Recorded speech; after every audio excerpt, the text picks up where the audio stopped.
Over the next hour, we'll take you to Peterborough, Ontario, to meet the ghosts of the lift lock and the witch whose dying curse still lingers there. Then it's off to Newfoundland to meet Nancy, Queen of the Dead. Her job was to prepare bodies for burial, but some say she brought them back to life.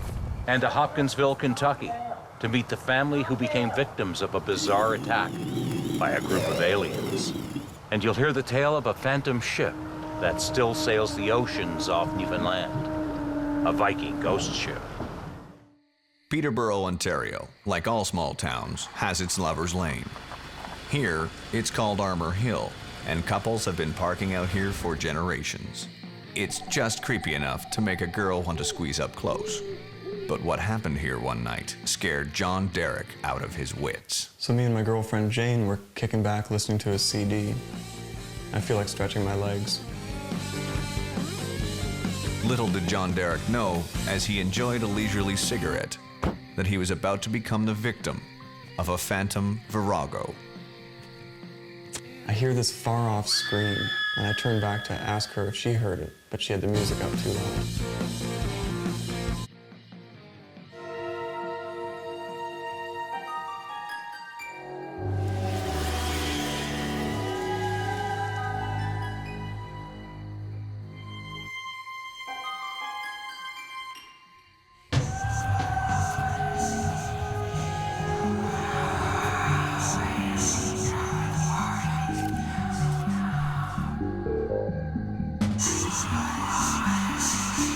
I go to the bushes, and this wild woman jumps me from behind. Curse all of you! And she's screaming, "I curse you, I curse you." At least it sounded like that's what she was saying. I'm struggling, trying to get her off my back, all the while yelling like a madman. Finally, Jane comes out of the car to look for me. When Jane gets to where we are, the thing vanishes. But I can smell smoke, as if from a wood fire. Jane says she saw nothing, she heard nothing, except for my yell.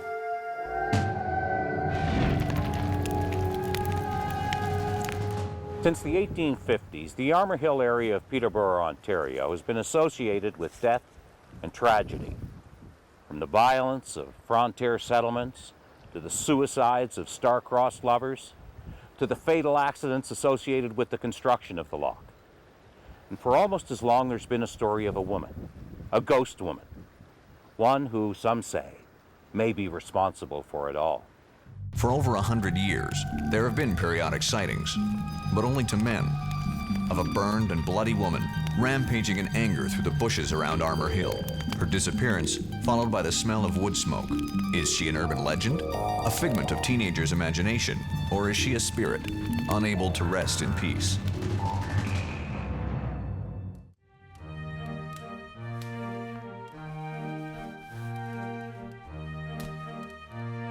Local legend has it that a witch was burned in Peterborough in the 1840s. Until her horrible death, she had been a lady of ill repute by the name of Mary.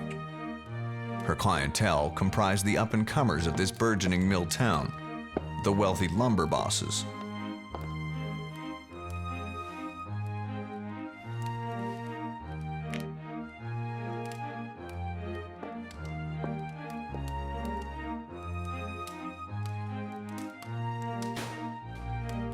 But Mary, too, had plans to move up in the world. She would take her earnings from a life of sin and start anew, where no one knew her past.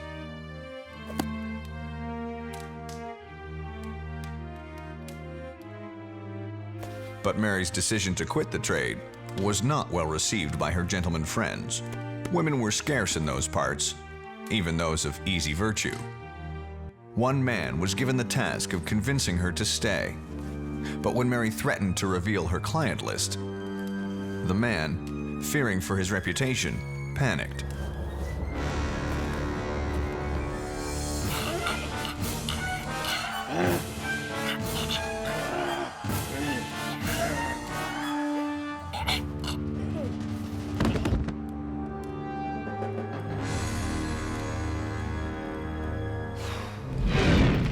conspirators concocted a story that Mary was a witch. After all, had she not bewitched them all? They wrapped her up and took her out to Armour Hill. They tied her limp body to a stake and built a bonfire with dry timber, all this time thinking Mary was dead. But as the flames began to shoot up from the dry kindling, Mary regained consciousness. Just as she was about to succumb to the flames, she looked at her murderers and cursed them and their offspring for their evil deed. Since that day, the area around Armour Hill has been the scene of tragedy and mishap. The whole area is said to be haunted, the spirits disturbed by Mary's curse. Ever since they burned the witch at Armour Hill, the place has been a scene of tragedy and mishap. The entire area is said to be haunted, even the lift lock. Most say it's a direct result of Mary's curse. This is the largest pair of hydraulic lift locks in the world. From the beginning of construction in 1896 till its completion in 1902, thousands of transient workers from all over the world came to work on the locks. They were paid $1 a day. The work was brutally hard and dangerous. Workers were frequently hurt. It is believed at least one man is buried in the 26,000 cubic tons of concrete that it took to form these pylons. When the locks opened to sea traffic in 1902, they immediately became a magnet for hapless, stricken individuals seeking to end their lives by throwing themselves from the piers. In 1922, Mrs. Agnes Charrett climbed to the top of the lift lock. Her son Roy had recently married a woman Agnes thought unworthy of him. Not willing to live with the humiliation, she jumped to her death. 5 days later, Roy's body surfaced from the depths of the canal, just a few feet from where his mother had been found. Then in 1924, there was a lover's suicide. Mr. Samuel Taylor and Mrs. J. Sharp had been illicit lovers, trapped in loveless marriages. They were found floating together, fingers so tightly interlocked they had to be pried apart for their separate, proper burials. But their spirits are together as they never could be in life, forever, roaming around the lock.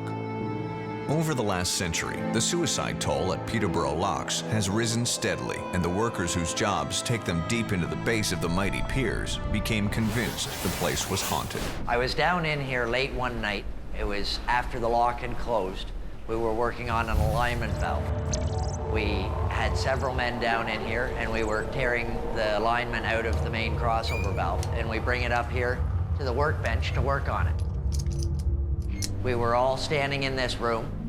We had our backs to the bench at the time, and there was a loud clang, clatter. One of the large crescent wrenches, in my description, jumped right off the table, landing with a loud clatter on the floor behind me.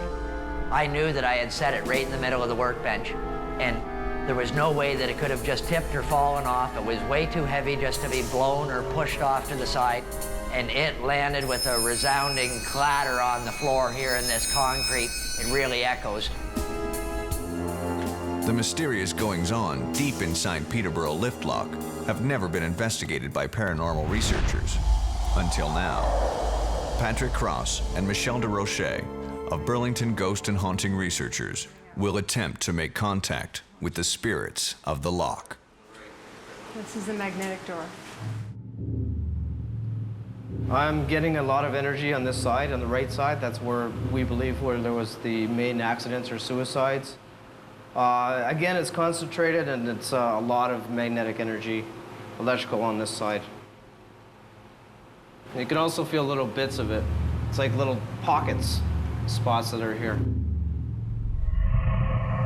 I'm picking up 3 suicides, and possibly one, a guy who died normally, but he's confused. He just died, and he just wants to be back here. He wants to work. His name is Arthur. I picked that up. There goes the compass. I do tend to feel this is a very active area. I'm anxious to explore the rest of the building. The ghost known as Arthur is very prominent. He's been following us around, and he's basically just confused and doesn't understand why he's not being acknowledged. He does like to take tools because he's still on the job. In 2004, one of the lock's most popular workers, suffered a heart attack and died here. His death hit the workers hard, but they believe his spirit is still clocking in and out with his work crew. My name's Dieter Witt, and I've been working here for the Trent Severn Waterway for about 15 years now. One incident that happened to me, I was coming down through doing a routine open up early in the morning and come up through the tunnel, and there were the set of hip waders sitting in front of the elevator door. Not really thinking anything of it, I threw them off to the side, made my way back up and kind of waited for everybody to tell me what was going on. And I asked questions about, well, who was the one setting up these hip waders? Well, nobody admitted to it. I thought to myself, maybe there is really something going on here.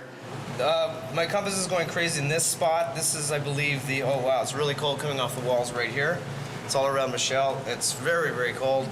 The compass is going nuts because this, I believe, is Arthur, who we picked up as the main ghost, who was here in 1965 as a workman, and he's still working here, believe it or not. And he takes everybody's works, their instruments, their wrenches, all that kind of thing. About a week or 10 days ago, we had a weird experience down here at the bottom of the lock. Dieter was at the bottom and he was stepping into the pit underneath the chamber. The chamber that's transferring down is 18,000 metric tons. So we make sure to block the door open with a shovel so that it doesn't automatically lock behind us. They're set to automatically lock. We always block it with a shovel. Dieter stepped into the pit, turned around to come back out again. The shovel that he had placed in the way of the door so that it wouldn't be able to close was physically moved about 4 feet, facing the opposite direction and lying right at the bottom here down in the hallway. Removed right by at least 4 or 5 feet and facing the opposite way. Very, very strange.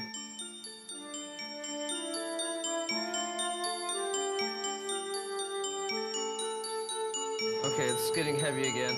It's getting heavy right here, right here. Oh, jeez, yeah. Yeah, I almost tripped right here. Whoa, whoa, right here. There it is. Oh, there it is, big time. I'm feeling very lightheaded, like something's just passed through me, like taking energy away from me. I don't like this area very much. Just this one concentrated area. I'm sitting up here and I feel shaky and I just feel extremely lightheaded. Well, folks, this story's actually my own. I had come down here, it's probably 3 weeks ago now, and I exited the elevator, came out through the bottom of the lock here, and these two pylons, construction pylons, they were sitting right where they are now.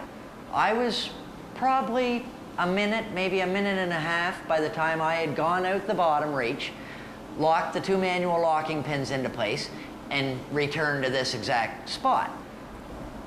The pylons had been moved. I was the only one down here, okay? I double-checked with everybody on the walkie-talkie, got their 20, knew where they were located in the lock. I was the only one down here. There was no way for somebody to descend in the elevator, go back to the top, okay, and send the elevator back down again. I know that the cycle of the elevator is 33 seconds. There wasn't enough time for somebody to slip down in here and move anything around on me. What I saw when I came back, the 2 pylons, they were taken apart and they were standing in front of the elevator again. And there was nobody else down here with me at the time. I can attest to that. I believe the guy, or the ghost, Arthur, is not wanting us to leave, and he actually is coming from below here. This is the area he works in. And as I was walking past here, he just grabbed my shoulder and pulled me back, and he's very concentrated right here. You can feel him. We also heard shuffling in the back there, and there's no one here. And now the compass is going crazy again. It's a lot of ghost activity right here, or cold air. Oh, definitely. I would definitely think there's things going on here. I'm not a firm believer on it, but there is things that kind of catch me off guard, and I'm never too sure. You know, there are always different things going on. Is Mary's curse from her burning pyre still at work at Armour Hill? Are the spirits at the lift lock lingering to protect the workers who come after them? One thing is certain. A man out late at night on Armour Hill should beware the wrath of Mary. the falsely accused witch of Armour Hill. A reporter based in St. John's, Newfoundland, tells of a strange and mysterious encounter he had one evening on his way home from work. He is a newsman, not a storyteller, but the tale he tells of what he experienced one evening could have come from a Gothic novel. I just came back from a long day, so I was really tired. Someone was in the driveway, so I pulled in by the cemetery.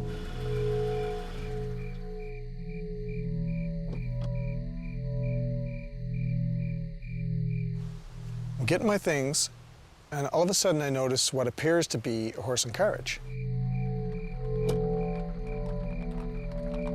I thought, now that's strange, but then, it could have been one of those ones you use for a wedding. When I turned around, it came past me, and I looked at it, and I realized it was very old-fashioned, and then I saw a coffin on the top. And I thought, that's a hearse. But the strangest thing of all was the woman walking behind.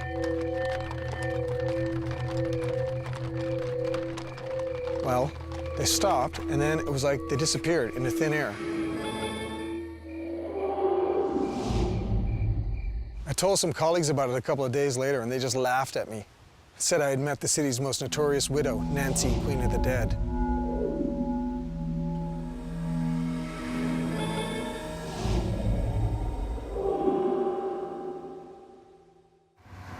Newfoundland was one of the first shores touched by Europeans exploring the New World, and St. John's the first port. Many ships would stop after their long transatlantic journeys. It was also the place where those who didn't survive the difficult passage were laid to rest. For many, that meant using the special talents of Nancy Coyle, Queen of the Dead. The story of Nancy Coyle dates back to the 1840s, when St. John's was still a rough and tumble outpost.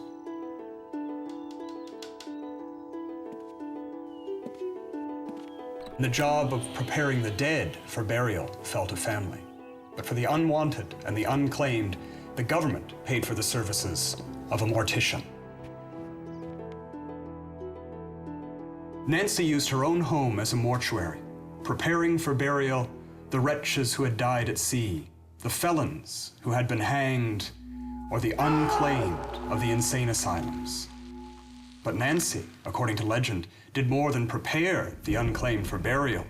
It was also said that she brought them back to life. One evening, Nancy finished her work late in the night, and she left the body prepared and ready for burial the next day. She left the room and made her way towards her bed, but as she did, she heard a low, disturbing noise, like a moan. She listened carefully and thought it sounded like it was coming from the parlor.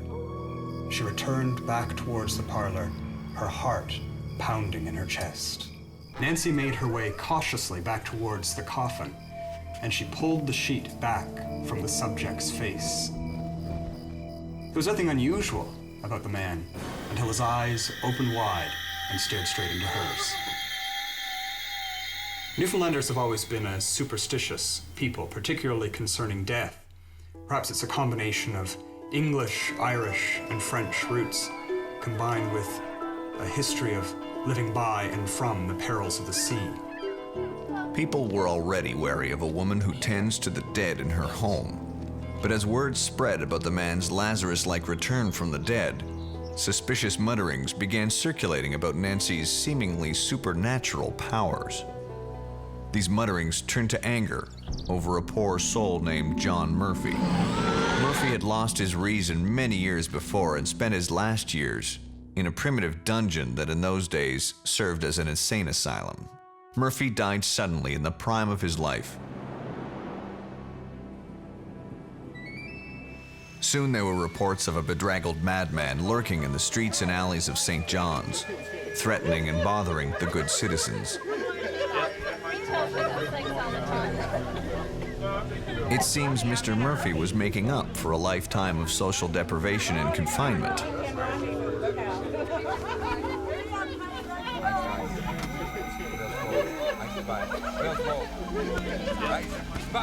But before long, the town's anger was directed at Nancy Coyle.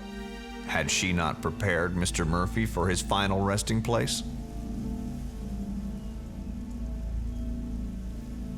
There were those in the town who suspected that Nancy Coyle was a witch, a woman with the power to bring the dead back to life.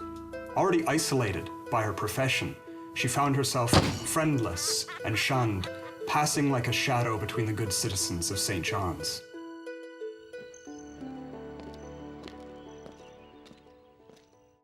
Legend has it that Nancy Coyle died alone in the very same parlor in which she had prepared so many for their final resting place. There wasn't anyone willing to do for her what she had done for so many, and she herself was not given a proper burial. There was no one willing to address the body of a witch.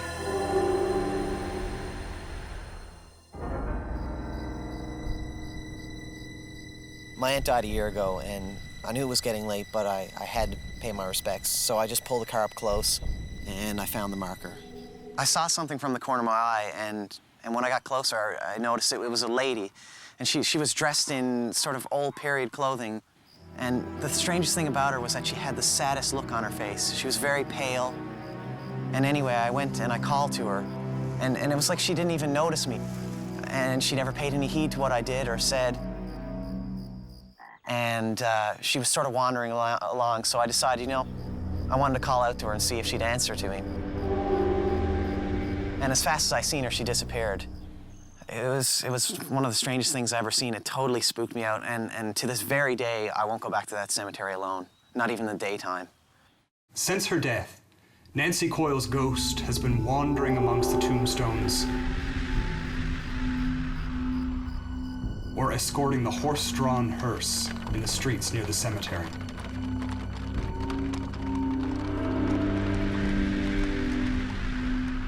There is no marked grave for Nancy Coyle. No one knows where her body lies. It is ironic that the woman who saw to it that all were given a proper burial was herself, at the end of her life, denied proper ceremony and respect. Was Nancy Coyle a witch, or the victim of superstition and fear?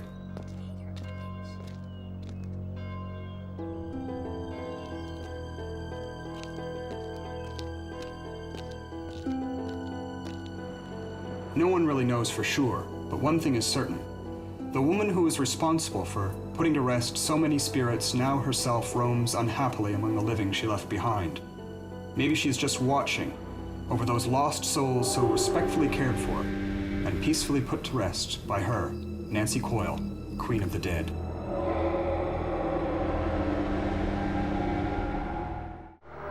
I took careful bearings. In the 1950s, America was UFO crazy. Even though the U.S. military insisted that it was a hoax, stories of an alien spacecraft crashing at Roswell, New Mexico, captured the public imagination and wouldn't let go. Hollywood responded by creating a raft of science fiction movies about these ships and their alien passengers. They offered us visions of what might happen if the aliens landed on Earth, some of them friendly, and some of them much more menacing. Of you trying to come here to Earth, you have no alternative. While people were flocking to drive-in theaters to watch Hollywood's idea of an alien invasion, a poor family of tenant farmers from a small town near Hopkinsville, Kentucky, were struggling just to get by. They had little interest in the latest Hollywood fads. But on one summer night, they say they experienced an attack more frightening than any screenwriter could imagine. An invasion of alien creatures.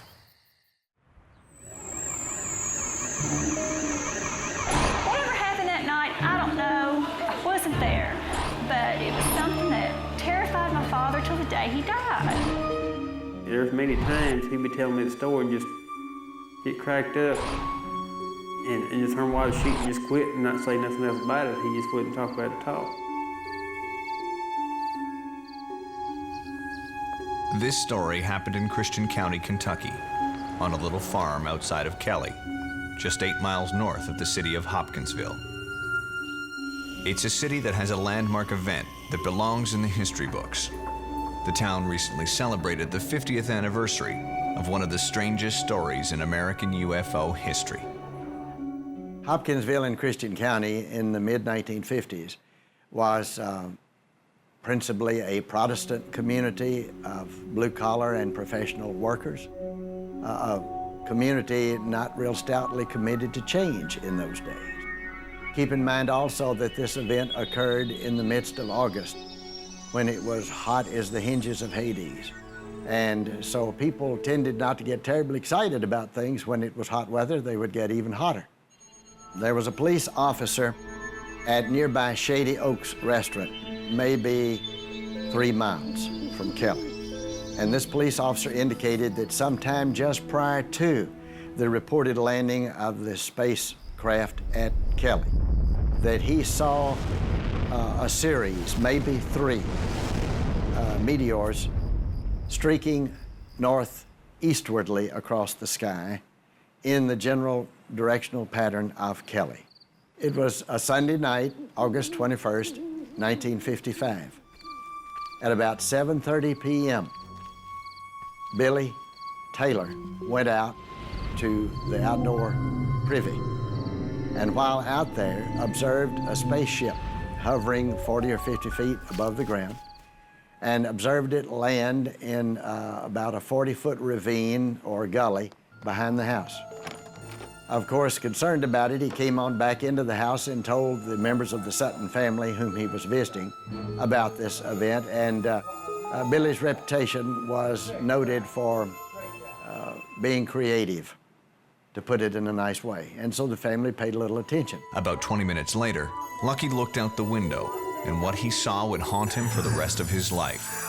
Coming up towards the house from the gully were several creatures unlike anything he had ever seen before. When members of the Sutton family first saw the creatures approaching the house, they described them as little human-like figures, 3 to 4 feet tall, with pointed ears. But the most prominent feature of their entire makeup was the large, round eyes that appeared not to blink. A few minutes later, one of the alien creatures came right up to the window and looked in. Lucky Sutton grabbed his shotgun and fired through the window. The face disappeared. Lucky and Billy Ray, now armed as well, decided to go outside to find out what happened to the creature they'd shot. As Taylor stepped out onto the porch, a huge hand reached down from the overhang, grabbed him by the hair, and tried to pull him up. Taylor managed to get free, and both he and Lucky retreated into the house and loaded their guns with ammunition. Now the 2 men started firing at these little beings as if they were in the fight of their lives. But what happened when they fired was even more terrifying. When the firing started, these little creatures were knocked off their feet or would do a somersault and bounce right up and float off. The battle shifted into high gear. Altogether, the 2 men estimated that they were being attacked by between 12 and 15 of these little men. Inside the house, there was absolute chaos. The women and children hid under the bed in terror, while Lucky and Billy Ray kept shooting at the advancing aliens through the walls and window screens of the house. Stay there! The terrifying attack went on for hours. Each time Billy Ray or Lucky hit their mark, the creatures would react by floating away, as if they were surrounded by an invisible force field, and then they would crawl back towards the house. At around 11 p.m., about 3 hours after the battle started, there was a brief respite. Without wasting a moment, Billy Ray and Lucky loaded everyone into cars and drove to the nearest police station in Hopkinsville to get help. When the investigating officers arrived, they made a thorough search of the house. They were joined soon thereafter by personnel from the sheriff's office and even some military personnel from nearby Fort Campbell. A thorough search was made of the house and the grounds surrounding the house, and never did they find anything in the way of evidence pointing to the features of the story as indicated by the Suttons. The only real excitement of the night came when one of the soldiers from Fort Campbell unintentionally stepped upon the tail of a tomcat. Let's take a look at this scenario, this scene. All of these men, probably 10 or 15, walking around armed, looking for anything unusual, when all of a sudden one of the officers steps on the tail of this cat. Other than bullet holes and the emotional state of the terrified family members, the investigating officers found no concrete evidence. Some reports suggest that police found a strange luminous stain in the grass where one of the creatures fell after being shot, but no one took a sample, and by morning there was no trace. They concluded their investigation and left. The family tried to settle down in the hope of getting some sleep, but their frightening ordeal was far from over. They gotta be out there. There's no way. In the early hours of Monday, August 22nd, 1955, Mrs. Langford witnessed one of the creatures peering through the window. The return of the creature caused a pandemonium in the house. Once again, Lucky and Billy Ray grabbed their guns and shot at the invaders. The creatures did not seem to be hostile, merely curious, but the two men weren't waiting to find out where their curiosity might lead. The battle continued until daybreak, when the creatures just disappeared. But morning didn't bring much peace to the house. The story of the alien attack was picked up by the local radio station and newspaper. Whatever the Sutton family had experienced on the night of August 21st, 1955, was now matched by another kind of assault. There were really two circuses when you consider the events of that time, because the Shrine Club in our area had just sponsored a circus in town that weekend. Now, the other circus was the pure pandemonium of public reaction that occurred in the days following, because the news press services picked it up by means of the local radio stations and the local newspaper, the Kentucky New Era. To add to the circus atmosphere, a newspaper editor, ignoring the actual description of the creatures that the Suttons gave, referred to the aliens as little green men. When the story was picked up by the national media, it was titled The Little Green Men of Kelly, and that name, and the ridicule it implies, has stuck to this day. In the midst of this circus atmosphere, there were people who were willing to listen to the family's story. And it's thanks to one of them, a sympathetic Hopkinsville DJ, that we have an idea of what the family says these creatures really looked like. Bud Beckwith was an announcer on a local radio station, and he took upon himself, out of personal interest, to go to Kelly a day or two later and interview the people. He was the only individual, to my knowledge, with the artistic ability to draw their appearance from verbal descriptions, and did so. And from him, to my knowledge, are the only known existing drawings from interviews taken. And he did it simply as a serious-minded individual, wanting to find out more about it, and certainly interested in their physical appearance than anybody else. Without Bud Beckwith, we would not have drawings of what the Suttons thought the little green men looked like. After the family was driven out of their house, they closed ranks and refused to talk to any more reporters about what had happened. It was more than 10 years later that Lucky was finally persuaded to tell the story that his younger children had never heard. There may be another compelling reason to believe that they were telling the truth. The children of Lucky Sutton recently revealed that there was evidence missed by the investigators on the night of the attack. Evidence that Lucky Sutton knew existed, but had only told his family members. My father said that where the spacecraft or spaceship left some impressions in the ground. And I never actually got to see it. It was brought to my attention by my sister that he did take all of his kids when we was babies out to the area where this did happen. I was probably too young to remember, but I have an older brother that said that he did get to go and see the impressions in the ground, and there's no way it could have been man-made.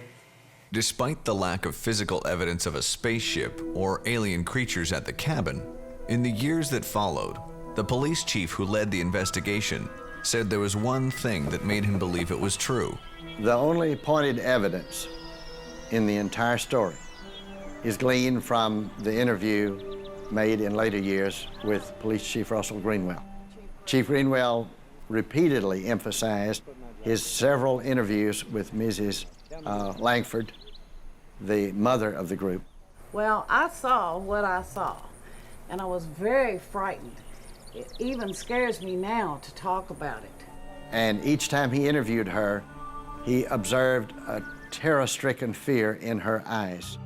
August 2005 marked the 50th anniversary of what is now known as the Kelly Green Men incident. In the city of Hopkinsville, where the Sutton family was once ridiculed, the event was celebrated with a conference. There were speakers going over the facts of the case as they'd experienced it, or as they'd been told by one of the participants. This time, no one was making fun of the family. This was a scared family that ran into something that night that they didn't understand, that, you know, was something that they'd never seen before. I do believe it did happen because I've known my father for better than 30 years. And I've never known him to ever tell a tall tale like that. And if he did, I could see through it. And this is just one of those situations to where I could tell he just terrified of the whole situation. And I consider myself lucky to know the story that he would be willing to sit down and tell me the story of the Kelly Green Men. I'm just glad he got to tell me that before he passed away. I believe that there's things out there besides us. What they are, I have no idea. Nobody does. But you can't tell me there's not. You know, whatever happened that night at Kelly happened. Something happened to that family. They didn't understand what it was, so nobody else understood. You know, but something happened. And yes, when I hear about UFOs, when I see lights in the sky at night, if I can't figure out what it is, it terrifies me. If the truth were to come out about the Little Green Men of Kelly, I would venture the guess to us all that there would be a tremendous decline in interest, because we as human beings are always fascinated by the unknown. We want answers, and yet at times to realize we may get the answer would scare us to death. Will we ever know what really happened that hot August night in 1955? With most of the witnesses gone, we are left with a mystery about one of the most frightening UFO encounters in history. The remote northern tip of Newfoundland seems to have been forgotten by the rest of the world. The primary activity is fishing, and in summer, a tourist industry that plays up the region's connections to the ancient Vikings who used to roam these seas. Many mysteries are hidden in the depths of our oceans. But for the town of Lanza Meadows on the northern tip of Newfoundland, one doesn't have to look beneath the waves for one of the strangest tales to ever come from the sea. Much of the fishing that was done in Newfoundland was done from small open boats using hand lines. It was very difficult, back-breaking work. One particular August, the fishermen experienced a good catch. Indeed, it was the finest catch of the season. One fisherman in particular had stayed late one evening down at his fishing premises, gutting, salting, and cleaning his fish. He suddenly heard a noise coming from the water. It sounded like paddles in the water, or the dipping of oars. At first he couldn't see anything, and then he heard a very strange noise indeed. It sounded like a horn blowing, the sound of a victory or battle cry. Then he looked out, and he saw a ship the likes of which he had never seen. It was a ship that certainly did not belong to anyone he knew in the community or along the shoreline.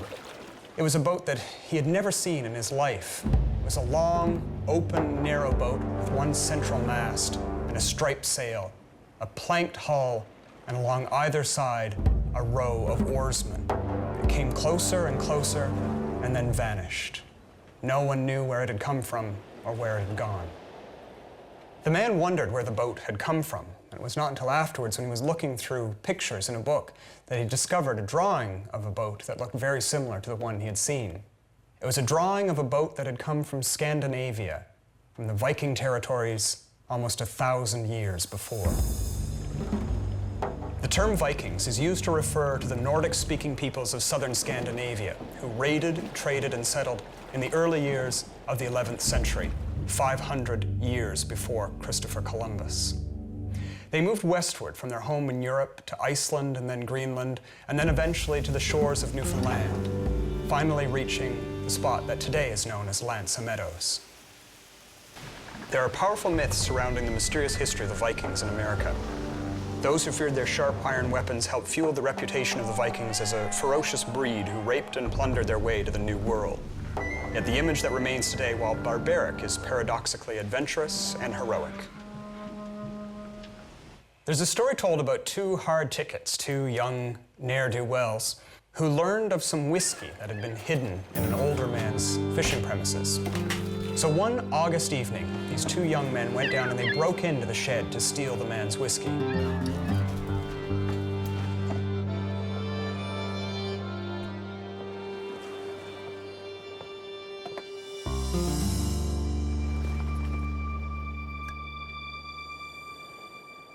Once they were inside, they heard a noise coming from the water, and thinking that someone had disturbed them, they looked out the window to see where the sound had come from. It sounded like the sound of paddles dipping in water. When they looked out, they saw a ship approaching. They left the building, and as they went out, this strange, long ship turned in the water and went straight towards them. They were so frightened by this that they left the whiskey behind and fled the scene. At first, they told no one about what they had seen, but eventually, word spread about this ship that they had seen in the harbor. And it was realized that the Viking ghost ship had been seen before 30 years on the exact same day, August 15th. The first time the ship had been seen, it had come almost as good tidings of a bountiful catch. The second time, it had come as good tidings as well, for it had saved the old man's whiskey. That was not the last that anyone saw of the strange Viking ship. Years later, it was a particularly good day of fishing, and all the men had caught a great deal of fish. One fisherman decided that he would stay a little bit longer on the fishing grounds to catch as many fish as he could, and stayed there long after the other men had returned home. The weather eventually started to turn bad. The clouds covered the skies, and the man decided that he too would return to the safety of the harbor. Try as he might, however, he could not get the motor on the boat to start. He tried everything. There was enough fuel left in the tank. He checked all the connections, and everything seemed to be in working order. Suddenly, he heard a strange noise, like the sounds of paddles dipping in the water. And he looked up to see a huge Viking ship bearing down on him. The Viking ship seemed to be on a collision course with a smaller vessel. And at the last moment, just when it seemed as if the Viking ship was about to ram and break the man's fishing boat, he heard the majestic sound of a horn blowing as if it was a battle call. The Viking ship then vanished, and the man was overcome with a great sense of well-being. And the motor started up immediately, and he was able to make his way back to shore. The date was August the 15th. It's still a mystery why the ghostly ship is seen every 30 years, and why always the same day, August 15th. Perhaps the spirits of the adventurous Viking sailors, once the nomads of the North Atlantic, continue to explore the coast they visited so many years before, even if now it's from the world beyond.